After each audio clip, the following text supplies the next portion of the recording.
So we've discussed what makes an Imperial-Class Star Destroyer go, what makes it move through space, and we're going to talk a lot about the weapons and other systems on board, but first we got to talk about how to keep all that safe. Today we're going to talk about how these shields on an Imperial-Class Star Destroyer work. I'm Colin, and this is Sci-Fi Deep Dive.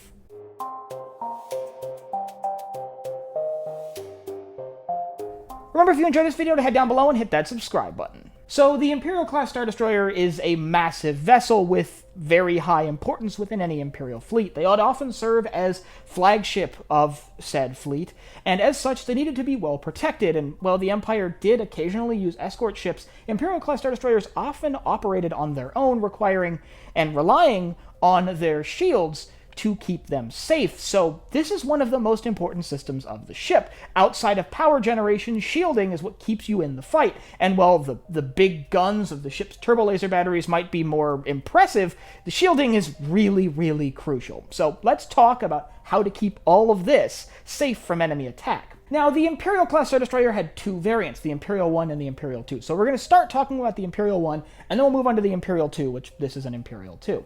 An Imperial 1 class Star Destroyer primarily had a pair of ISD-72X shield generators. They were located on either side of the shields, or of the ship's main command tower, and projected a shield across the entire vessel, with it being strongest around the command tower. So, in any rebel attack hoping to take down an Imperial-Class Star Destroyer, these shield generators up here would become the primary target. They were manufactured by Kuat Drive Yards, as with most of the rest of the vessel, and were proprietary to the Imperial-Class Star Destroyer. While we do see shields of a similar design elsewhere in galactic history, these specific shield generators were designed solely for the Imperial-Class Star Destroyer. But it's worth noting that the positioning of these shields did make them a bit of a vulnerability. They're located on top of the command structure, putting them sort of front and center, and making them very easy targets for rebel starfighters that would often fly into Imperial fleets doing deep strike infiltration, trying to go in and hit whatever targets they could.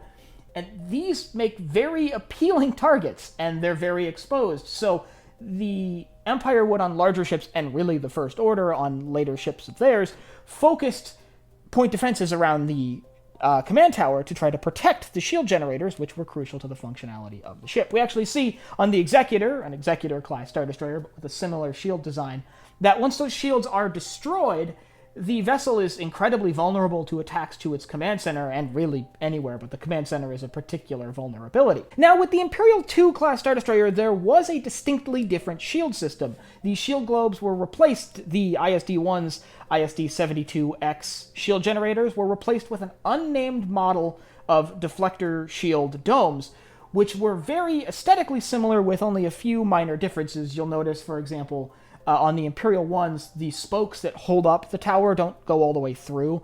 On the Imperial 2s, they did. There were other minor differences, but most of the differences were in the way the shield system was constructed. The Imperial 2 class Star Destroyer did lean on backup shield systems that were separate from the ship's main shield generators. This may have been due to lessons learned with the ISD-1 about the vulnerability of its shields, but likely it was just a consideration that had been completely overlooked with the ISD-1 that was added to the ISD-2, anticipating a stronger rebel force following some of the early battles of the Galactic Civil War. As such, the ISD-2 would have additional auxiliary shields located primarily near the bow of the vessel. However, these auxiliary shields really never came into play and were likely fairly vulnerable to either internal sabotage, power problems, or were simply never used by Imperial leaders because they felt they didn't need them. As such, we don't see those shield generators used very often, and mainly these ISDs would rely on the shield generators above the command tower, which, like I mentioned, are in a very vulnerable spot.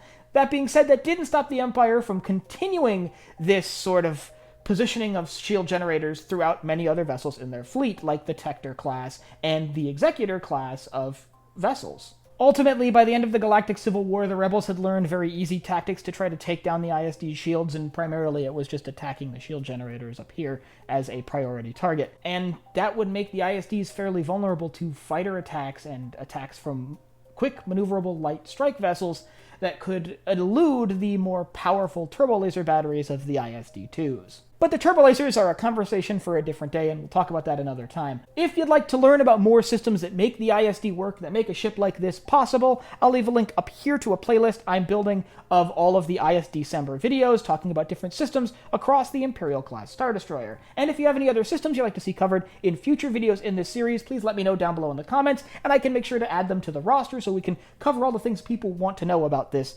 historically significant vessel. And outside of that, if you have anything else you'd like to see covered in Star Wars or anywhere else in science fiction, you can let me know down below in the comments. Last but not least, if you enjoyed this video, head down below, hit the like button, the subscribe button, and the bell icon so you get notified when I upload new videos. So for Sci-Fi Deep Dive, I'm Colin, and I will see you next time.